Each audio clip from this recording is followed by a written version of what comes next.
So കഴിഞ്ഞ ദിവസം തൊട്ട് നമ്മൾ സംസാരിക്കുന്ന കാൽസിഫൈഡ് പീനൽ ഗ്ലാൻഡ് എന്നൊരു ടോപ്പിക്കിനെ കുറിച്ചാണ്.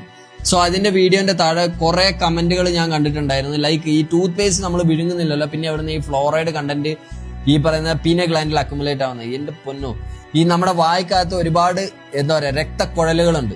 ഓക്കെ, അതുവഴി ഈ ഫ്ലൂറൈഡ് കണ്ടന്റ് ഈസി ആയിട്ട് ഈ പറയുന്ന ബ്ലഡ് സ്ട്രീമിലേക്ക് അബ്സോർവ് ആവും. ഈ ബ്ലഡ് സ്ട്രീം ഡയറക്റ്റ് ആയിട്ട് ഈ പീനൽ ഗ്ലാൻഡിലേക്ക് ഈ ഫ്ലോറൈഡ് കണ്ടന്റിനെ കൊണ്ടുവന്ന് അക്യുമുലേറ്റ് ചെയ്യിപ്പിക്കും. ഓക്കെ, സോ അതാണ് കാൽസിഫിക്കേഷൻ ഫാസ്റ്റർ ആക്കാനുള്ള മെയിൻ കാരണം. ക്ലിയർ? സോ ഈ പറയുന്ന ഫ്ലൂറൈഡ് കണ്ടന്റ് ഈ കാലഘട്ടത്തിൽ വളരെയധികം പെട്ടെന്നാണ് ഈ കാൽസിഫിക്കേഷൻ എന്നൊരു പ്രോസസ്സിനെ നടത്തുന്നത്. ഓക്കെ, സോ ഏൻഷ്യൻ ടൈം എടുത്ത് നോക്കുകയാണെങ്കിൽ അവർക്ക് ആകെ നാച്ചുറൽ ആയിട്ട് സംഭവിക്കുന്ന ഈ കാൽഷ്യം ഡെപ്പോസിറ്റിൽ ഈ കാൽഷ്യം അക്യുമുലേഷൻ മാത്രമേ ഉണ്ടായിരുന്നുള്ളൂ. ഈ കാലഘട്ടത്തിലാണ് ഈ ഫ്ലൂറൈഡ് അക്യുമുലേഷൻ ഇത്രയധികം കൂടി ഈ കാൽസിഫിക്കേഷൻ എന്നൊരു പ്രോസസ്സ് ഇത്രയും ഫാസ്റ്റർ ആക്കി മാറ്റിയത്.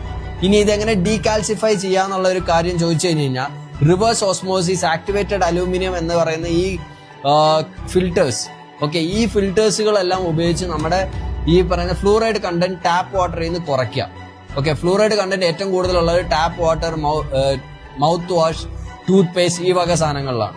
സോ ഈ ഫ്ലൂറൈഡ് കണ്ടന്റുകൾ മാക്സിമം പ്രൊഡക്റ്റുകളിൽ നിന്ന് കുറയ്ക്കുക, ഇല്ലെങ്കിൽ ഫ്ലൂറൈഡ് ഇൻടേക്ക് കുറയ്ക്കുക.